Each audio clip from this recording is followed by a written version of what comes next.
കാര്യം ഞാൻ ഇത് വെച്ച് ഷൂട്ട് ചെയ്യുന്നു, ഇതിങ്ങനെ പിടിക്കുന്നു, ഇത് വെച്ചിട്ട് വേറൊരാൾ ഷൂട്ട് ചെയ്തൊന്നുമില്ല, അവർക്ക് കേസില്ല.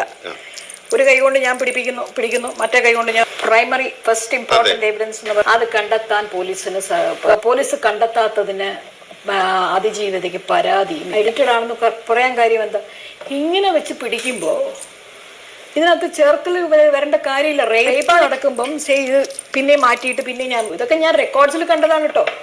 അപ്പൊ ആദ്യത്തെ 2-3 ദിവസങ്ങൾക്കുള്ളിൽ എനിക്ക് കിട്ടുന്ന വിവരമാണ് ഇവൾ അടിച്ചു പൂക്കുറ്റി ഫിറ്റായിരുന്നു.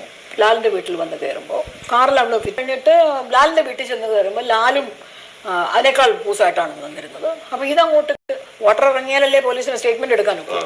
അപ്പൊ അതുകൊണ്ടാണ് ഇവളുടെ സ്റ്റേറ്റ്മെന്റ് എടുക്കാനായിട്ട് 3 മണിയായി അവളുടെ സ്റ്റേറ്റ്മെന്റ് എടുക്കും. 11 മണിക്ക് അവൾ ചെന്ന് കയറിയിട്ട് പോലീസ് വലിയ താമസമില്ല. പക്ഷെ ഇവളുടെ മൊഴി എടുക്കാൻ 3 മണിയാവുന്നത് ഇവളുടെ വാട്ടർ ഒന്ന് ഇറങ്ങി അവളൊന്ന് നോർമൽ ആവാൻ വേണ്ടിയിട്ട് വെയിറ്റ് ചെയ്താണ്. 5 മണിക്കാണ് ഇവളെ മെഡിക്കൽ എക്സാമിനേഷന് കൊണ്ടുപോകുന്നത്. ആ മെഡിക്കൽ എക്സാമിനേഷനിൽ റേപ്പ് വിക്ടിമാണ്. അവൾ പറയുന്നത് എക്സാമിനേഷൻ എന്നിൽ ചെയ്യേണ്ട റേപ്പാണ് ഇത്. നമ്മൾ പോലീസിന്റെ അന്വേഷണവുമായിട്ട് സഹകരിക്കണ്ടേ? നമ്മൾ കോമൺ സെൻസ് ഉപയോഗിച്ചാൽ മതി. ഇതൊന്നും 6th സെൻസും LLB ഒന്നും വേണ്ട. തദ്ദേശ സ്വയംഭരണ സ്ഥാപനങ്ങളുടെ തെരഞ്ഞെടുപ്പ് വന്നതും പോയതൊന്നും ആരും അറിഞ്ഞില്ലല്ലേ. അതിനേക്കാളും ചൂട് പിടിച്ച ചർച്ചയിലായിരുന്നല്ലോ ദിലീപിൻ്റെ കേസ്. ഇപ്പോഴും അത് തുടർന്നുകൊണ്ടേയിരിക്കുന്നു. എന്ന് അവസാനിക്കുമോ എന്തോ. എങ്ങനെ ഇത് ചർച്ച ചെയ്യാണ്ടിരിക്കും? വിധി വന്നു, എന്നിട്ട് ആ വിധി പോരാ, കോടതിക്ക് പഴി, അത് വിധിച്ച ന്യായാധിപയ്ക്ക് പഴി. വിവരമില്ലാത്ത ആളുകളാണ് ഇങ്ങനെ പറഞ്ഞ് പരത്തുന്നത്. വിധി പോരാ, 1.5 വർഷം ഇതിനെക്കുറിച്ച് എത്രയോ പഠനങ്ങൾ നടന്ന് എത്രയെല്ലാം വഴികളിലൂടെ സഞ്ചരിച്ച് എന്തോരം പാടുപെട്ടിട്ടായിരിക്കും ഇതുപോലെ ഒരു വിധി വന്നത്. എന്ത് മണ്ടത്തരമാണ്! എങ്ങനെയാണ് പൈസ കൊടുത്ത് നമ്മുടെ കോടതിയെയും ന്യായാധിപരെയും അങ്ങനെ നമ്മുടെ നീതിന്യായ വ്യവസ്ഥയെ വിലക്കെടുക്കാൻ കഴിയും? എത്രയോ പ്രമുഖർ സ്ത്രീ വിഷയങ്ങളിൽ ശിക്ഷിക്കപ്പെട്ടിരിക്കുന്നു. ഈ ദിലീപിനേക്കാൾ അധികം സ്വാധീനമുള്ളവർ, പണവും എല്ലാം ഉള്ളവർ. നീതിപരമായ ഒരു വിധി തന്നെയാണ് വന്ന്. ഇട്ടിച്ചമയ്ക്കുന്ന ഓരോന്നിനും വലിയ തെളിവുകളുണ്ടാവില്ലല്ലോ. അവനവൻ്റെ നിരപരാധിത്വം തെളിയിക്കാൻ വേണ്ടി എത്ര കോടികൾ മുടക്കിയും ഒരു മനുഷ്യൻ മുന്നോട്ട് പോകും, പൈസ ഉള്ളവരാണെങ്കിൽ.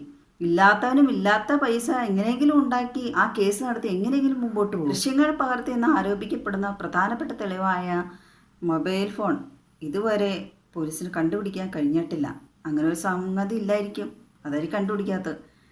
ഒരു തെളിവില്ല, ഒന്നുമില്ലാത്ത അന്യസംസ്ഥാന പ്രതികളെ വ്യാജ ID കാർഡിൽ പേരിൽ വന്നവരെ പോലും പോയി പൊക്കിയ ചരിത്രമാണ് കേരള പോലീസിനുള്ളത്. അപ്പോൾ പിന്നെ ഒരു മൊബൈൽ ഫോൺ കണ്ടുപിടിക്കാനാണല്ലോ ബുദ്ധിമുട്ടുണ്ടായിരുന്നത്. ഇല്ലാത്ത കാര്യമായിരിക്കാം. നടിയെ ആക്രമിക്കുമ്പോൾ നഗ്നചിത്രം വേണം എന്ന് ദിലീപ് ആവശ്യപ്പെട്ടു എന്നൊക്കെ പ്രതികൾ പറയുന്നു. പക്ഷേ ദിലീപിനിപ്പോൾ അതിൻ്റെ ആവശ്യം ഉണ്ടെങ്കിൽ ഇവരെയൊക്കെ ഏൽപ്പിക്കേണ്ട ആവശ്യമില്ലല്ലോ.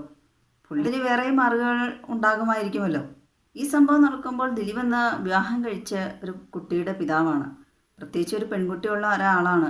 അങ്ങനെയുള്ള ഒരാൾ ഇത്തരം വേണ്ടാത്ത ഒരു സംഗതിക്ക് മുതിരുമോ? അദ്ദേഹത്തിൻ്റെ ഇപ്പോൾ പറഞ്ഞ പെൺകുട്ടി, ആ മകൾ അദ്ദേഹത്തിൻ്റെ ഒപ്പം തന്നെയാണ്. ഭാര്യയെ ആ കുട്ടിക്ക് അറിയാം, നല്ല ബോധ്യമുള്ളതുകൊണ്ടായിരിക്കാം ഒരു പക്ഷേ പിതാവിൻ്റെ കൂടെ തന്നെ ആ കുട്ടി തുടർന്ന്. സംഗീത ലക്ഷ്മണ എന്നത് ഒരു ഫെമിനിസ്റ്റ് ആയിരുന്നു. സത്യഭാമയുടെ കാര്യത്തിലൊക്കെ അവരെ അനുകൂലിച്ചുകൊണ്ടൊക്കെ പറഞ്ഞപ്പോൾ എനിക്ക് ഇവരോട് ഒട്ടും ഒരു മതിപ്പില്ലാത്തൊരു സ്ത്രീയാണ്. പക്ഷെ ഇപ്പോൾ എനിക്ക് അവരെക്കുറിച്ച് വളരെ ബഹുമാനം തോന്നുന്നു. ഈ കാര്യത്തിൽ അവരെത്ര ജെന്യുവനായിട്ടാണ് ദിലീപിൻ്റെ കാര്യം സംസാരിച്ചത്. അവർക്ക് ന്യായാധിപരും പോലീസുകാരൊക്കെ ആയിട്ട് ബന്ധമുള്ള ആളുകളാണ്. അവരെല്ലാം നേരിട്ട് അന്വേഷിച്ചറിയുന്നവരാണല്ലോ.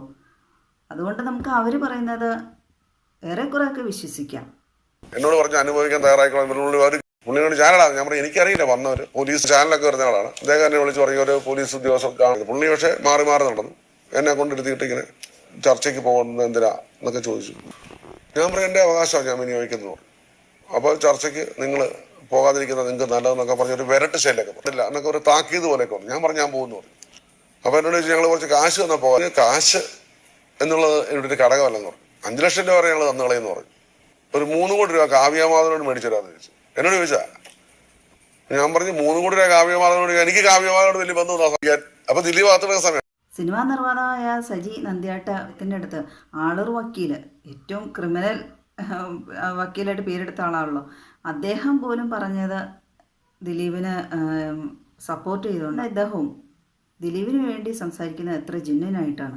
ഒരു പോലീസുകാരൻ തന്നെ ഇദ്ദേഹത്തോട് പറഞ്ഞു എന്നാണ് പറയുന്നത്, ഈ ദിലീപിനെ കഴിയുമെങ്കിൽ എങ്ങനെയും രക്ഷിക്കാൻ നോക്കണം. ദിലീപിൻ്റെ ഈ കേസ് ഇനിയും നല്ല CBI പോലുള്ള അന്വേഷണങ്ങൾ വരികയാണെങ്കിൽ ഇതിൻ്റെ പിന്നാമ്പറങ്ങൾ, ആ രഹസ്യങ്ങളെല്ലാം പൊളിഞ്ഞു വീഴുമെന്ന് വിശ്വസിക്കാം. ദിലീപിനെ കൊടുക്കേണ്ടുന്ന വഴികൾ സിനിമാ മേഖലയിൽ ചർച്ചയായിരുന്നു എന്ന് പറയുന്നു. ദിലീപിനിട്ട് പണി വരുന്നുണ്ടെന്ന് മിക്കവരും പറയണ കേട്ടിട്ടുണ്ടെന്നാണ് ഈ നിർമ്മാതാവായ സജി നന്ദിയായിട്ട് പറഞ്ഞത് അഭിമുഖത്തിൽ. സാമ്പത്തികപരമായും ദിലീപിനെ ചൂഷണം ചെയ്യാൻ ശ്രമിച്ചിരുന്നിരിക്കാം ഈ ഗൂഢാലോചന നടത്തിയവർ.